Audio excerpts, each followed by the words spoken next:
lagi termasuk berjuang di kampung ini. Jadi kami sebagai warga dan SDM sangat bersakinah Pak Suparno. Dan bagi keluarga Pak Suparno, anak istrinya, doakanlah Pak Suparno. Pak Suparno ini membutuhkan doa dari anak dan istrinya. Apa yang sudah ditetapkan di alam ruh dikuatkan lagi di alam rahim. Rahim sempit, Pak. Rahim sempit, Pak. Udah pernah ke rahim? Pernah. Kita semua sudah pernah berada dalam rahim, tapi kita nggak menyadarinya sih.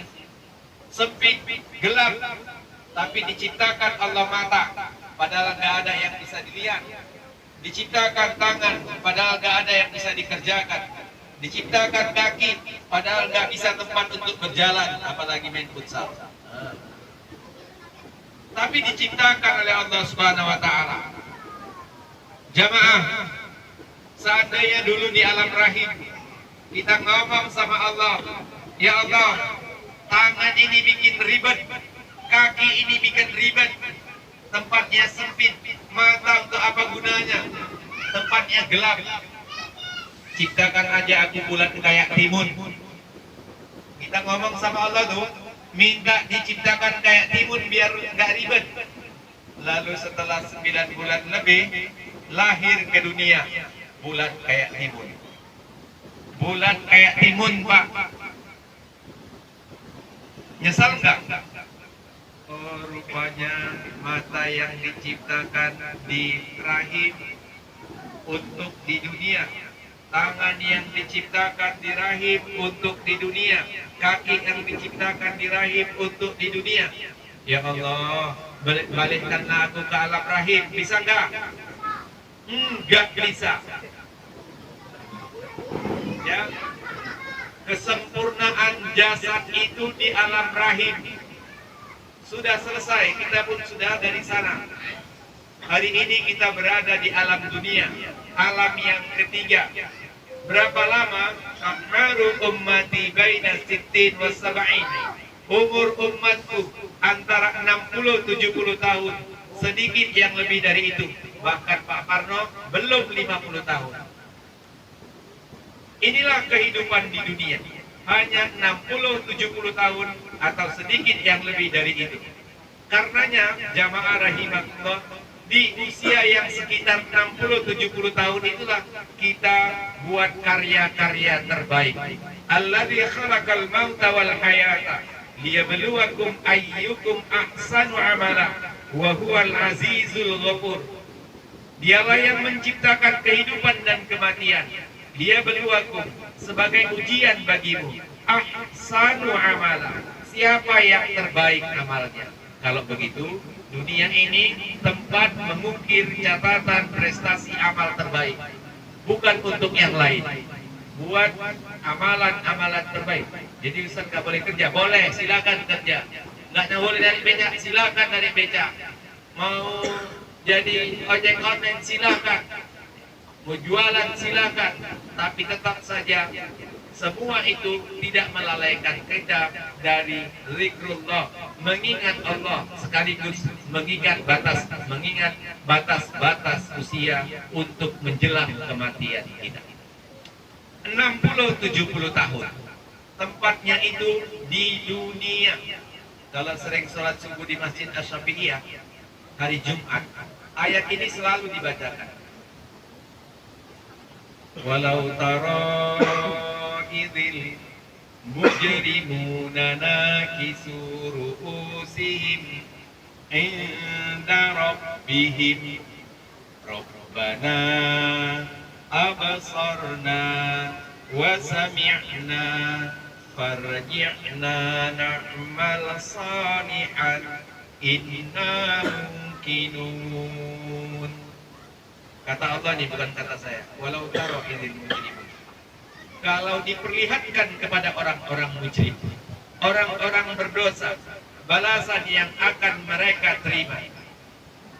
Rabbana absarna wa sami'na. Tuhan kami sudah melihat, kami sudah mendengar. farji'na na'mal salihan, balikkan kami ke dunia, kami mau beramal saleh. Inna muqinun, sungguh kami sudah yakin. Kira-kira dikei Pak? Dikei Allah Pak? Akeh wong Jawa kan? Akeh. Ini ya. Kira-kira dikei gak Bu? Nggak bakal dikei, sedetik pun nggak akan dikei oleh Allah Subhanahu wa Ta'ala. Ya. Seandainya nanti jemaah rahimakumullah di timbangan, di mizan, ditimbang amal kita ini jemaah rahimakumullah, lebih berat lagi amal buruk. Bu, amal buruknya lebih berat. Kalau kita tambah satu kata subhanallah, menang amal baik. Lalu kita minta sama Allah, ya Allah, balikkan aku ke dunia, aku mau ucapkan satu subhanallah aja. Itu pun tidak akan diperkenankan oleh Allah Subhanahu wa Ta'ala. Padahal hanya satu subhanallah. Jamaah, kenapa nggak diberikan Allah? Sebab kampung dunia adalah tempat penyempurnaan iman dan amal. Tadi alam rahim tempat penyempurnaan jasad, dunia tempat penyempurnaan iman dan amal soleh kita. Disinilah jemaah rahimakumullah kita menanam kebaikan-kebaikan untuk kemudian kita tuai di kampung akhirat. Anak-anak muda suka ngelecehin nih Pak. Ustadz aja itu yang ngomong. Ustadz aja yang ngomong. Kalau nanti nggak ada kampung akhirat gimana Ustadz? Gayanya itu, kalau nanti nggak ada kampung akhirat, kayak mana Ustaz? Apa balik? Kalau ada kamu kayak mana rupanya? Kalau ada kamu kayak mana? Seandainya si A ini buat baik, si B nggak buat baik. Si A buat baik, ada balasannya nanti di sisi Allah. Lalu itu kalau ada. Kalau nggak ada dia rugi nggak? Nggak ada ruginya kok. Nggak ada ruginya kan Pak Iwan? Seandainya nggak ada kampung akhirat, nggak ada ruginya kok. Membuat baik untuk diri kita. Kalau ada, ini menjadi masalah, dan ini pasti ada jamaah rahimakumullah. Akhirat itu pasti, surga dan neraka itu pasti. Iya Ustaz, pasti, tapi Allah Maha Pengampun Ustaz. Innallaha yuhibbut tawwabin wa yuhibbul mutatahhirin. Sesungguhnya Allah mencintai para petaubat dan mencintai orang yang mensucikan dirinya. Gak ada ceritanya dalam ayat Innallaha yuhibbul ma'asi. Sesungguhnya Allah mencintai para pemaksiat. Gak ada. Iya Ustaz, di akhir ayatnya nanti akan obat Ustaz. Siapa yang memberi notif itu? Siapa yang memberikan peringatan bahwa kau bentar lagi akan mati sehingga gak ada kesempatan untuk tobat? Gak ada. Jamaah rahimahullah, gak ada. Maka jamaah rahimahullah, di 60-70 tahun inilah kita harus menjadi orang yang cerdas. Al-kayyisu mandana nafsahu wa amila lima ba'dal maut. Orang yang cerdas itu, kata Nabi, adalah orang yang mempersiapkan hidup di seberang kematian. Itu orang cerdas. Di seberang kematian ada kehidupan yang panjang, abadan abada, selama-lamanya. Yang Nabi mencontohkan, kau celupkan jarimu ke laut, celupkan jarimu ke laut, angkat, fanzur mayarji, perhatikan apa yang tersisa di ujung jari. Apa bang? Yang tersisa di ujung jari apa bang? Setetes air. Setetes air itulah dunia. Lautan itulah kampung akhirat. Kalau kita senang di dunia, senangnya hanya setetes. Berapa lama? 60-70 tahun. Kalau kita susah di dunia, susahnya hanya setetes. Pirang tahun? 60-70 tahun. Jamaah rahimakumullah, sementara lautan itu adalah kampung akhirat. Kalau kita senang, lautan kesenangan. Kalau kita susah, lautan kesusahan. Senangnya abadan abada, susahnya berkepanjangan. Repot, ya repot jemaah rahimakumullah. Jadi jangan kemudian menganggap nanti aku bertobat Pak Ustaz. Wal ajizu man atbaha nafsahu hawaha fatamanna 'ala Allah. Dan orang yang bodoh itu, kata Rasulullah, adalah orang yang memperturutkan hawa nafsu. Fatamanna 'ala Allah, lalu mereka berangan-angan sama Allah. Kan Allah Maha Pengampun, kan Allah Maha Penyayang. Iya, Allah Maha Pengampun ketika kita mau tobat. Allah sayang sama si bertobat. Kalau kita nggak tobat-tobat, di mana datangnya ampunan dan kasih sayang Allah Subhanahu wa Ta'ala? Karenanya jemaah rahimakumullah, betapa bodohnya kita. Lihat contoh bodohnya itu. Perginya pagi, jauh sebelum subuh. Pulangnya malam, jauh setelah Isya. 5 waktu sholat ditinggalkan. Kalau dia pulang jadi orang kaya raya, masih lumayan. Betul nggak, Pak? Ada kita lihat orang yang menghabiskan waktunya pergi sebelum, pernah pula kita lihat orang yang perginya jauh sebelum subuh, pulangnya jauh setelah Isya. Itulah orang paling kaya raya di dunia ini. Nggak ada, Pak, nggak ada cerita, nggak pernah itu. Ya. Maaf lah, maaf saya bilang. Saya sering nyontohkan, kalaulah orang yang menghabiskan waktunya lebih panjang itu adalah orang kaya, maka security adalah orang paling kaya. Betul nggak? Ini logika, Pak. Cerita kaya bukan cerita berapa banyak waktu yang dihabiskan, energi yang dikeluarkan. Enggak, bukan itu. Tapi jemaah rahimakumullah, betapa beraninya kita berjalan di buminya Allah, di kolong langitnya Allah, tapi tidak sujud kepada Allah. Itu yang ngeri sebenarnya. Ya, itu yang ngerinya. Siang dan malam jalan di buminya Allah, siang dan malam berjalan di bawah kolong langitnya Allah, siang dan malam menghirup oksigen yang diberikan oleh Allah cuma-cuma, gratis, tapi siang dan malam tidak rukuk dan sujud kepada Allah. Kan berani-berani ini orang. Jamaah, saya sering bawa tentang nikmat ya, supaya kita tahu bagaimana bersyukur kepada Allah. Dari ujung rambut sampai ujung kuku itu dipersembahkan Allah untuk kita, dan Allah sangat sungguh-sungguh tentang penciptaan kita. Laqad khalaqnal insana fi ahsani taqwim. Kalau dalam grammarnya bahasa Arab, ilmu alatnya nahu sorof, laqad itu lamnya harfut taukid, qadnya harfut taukid. Harfut taukid itu adalah penegasan. Laqad, sungguh, sangat. Seperti itu. Kami ciptakan manusia itu dalam sebaik-baik bentuk kejadian. Begitu Allah, ya, artinya Allah menciptakan kita ini sungguh-sungguh, Pak. Bukan main-main, Pak. Sungguh-sungguh. Kalau Allah menciptakan kita sungguh-sungguh, lalu kita sudah hadir di muka buminya Allah, kita nggak sungguh-sungguh sama Allah, lagak kali kita. Apa emang ada Tuhan lain lagi? Emang ada? Tunjukkan. Kalau memang ada Tuhan lain lagi di dunia ini, tunjukkan yang mampu menciptakan kita, menciptakan seluruh alam ini untuk kebutuhan kita. Itu hanya Allah. Ya, itu hanya Allah, jemaah rahimakumullah.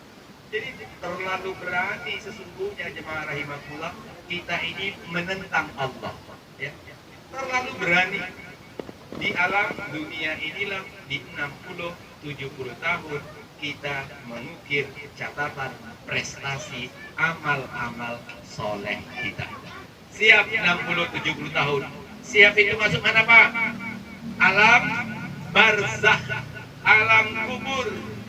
Dibilang anak-anak ini pula nanti nggak ada itu siksa kubur. Dan pernah berapa kali kami ngorek kubur, nggak ada, ketengok.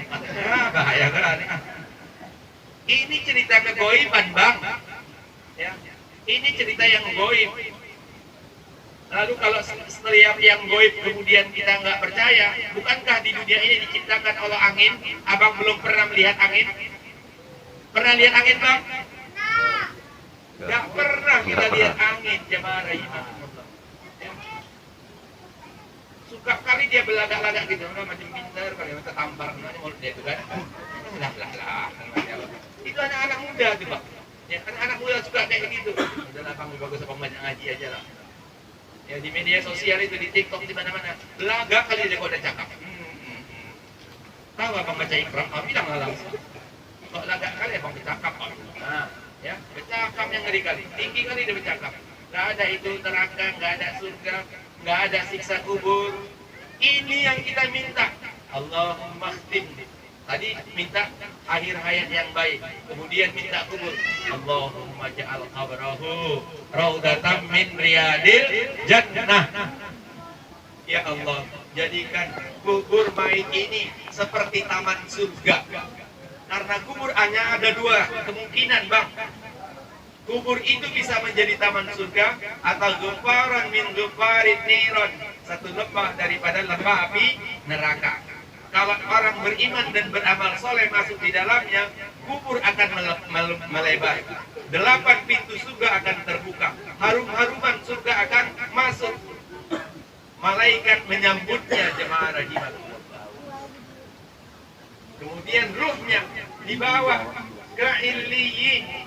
Waktu perjalanan ke Illiyin itu, jemaah rahimahullah, para malaikat bertanya, ruh siapakah yang soleh ini? Ruh siapa yang baik ini? Ruh siapa yang harum ini? Dijawab oleh malaikat, ruh Fulan bin Fulan. Jadi jelas, jemaah rahimahullah, ada siksa kubur, ada Sujaul Aqra. Saya sedikit cerita tentang Sujaul Aqra. Hadis Rasulullah SAW ini ngeri, Pak. Saya selalu sampaikan tuh sama anak-anak kalau malam Jumat, ya, pengajian anak-anak remaja itu, Sujaul Aqra ini perjalanannya sebulan perjalanan, panjangnya sepanjang sebulan perjalanan. Dia akan berteriak kepada mayit itu, aku Sujaul Aqra, aku diutus Allah kepadamu untuk menyiksamu dari zuhur hingga asar karena kau meninggalkan sholat zuhur, dari asar hingga maghrib karena kau meninggalkan salat asar, maghrib hingga isya karena kau meninggalkan salat maghrib, isya hingga subuh karena kau meninggalkan salat isya, subuh hingga zuhur karena kau meninggalkan salat subuh. Sekali hantam, jemaah rahimahullah, 70 hasta masuk tubuh kita itu, diangkat lagi, dibenam lagi, begitu seterusnya, jemaah rahimahullah, karena kita meninggalkan satu saja perintah Allah. Kami di sini semua mengucapkan terima kasih kepada Pak Ustadz Haji Muhammad Rais yang telah menyampaikan tausiah yang sangat menggebu-gebu. Semoga betul-betul ya. Semoga apa yang disampaikan Ustadz Rais tadi menjadi pelajaran bagi kita. Nah, itu saja bisa disampaikan. Billahi taufiq wal hidayah. Assalamualaikum warahmatullahi wabarakatuh. Allahumma sholli ala Muhammad.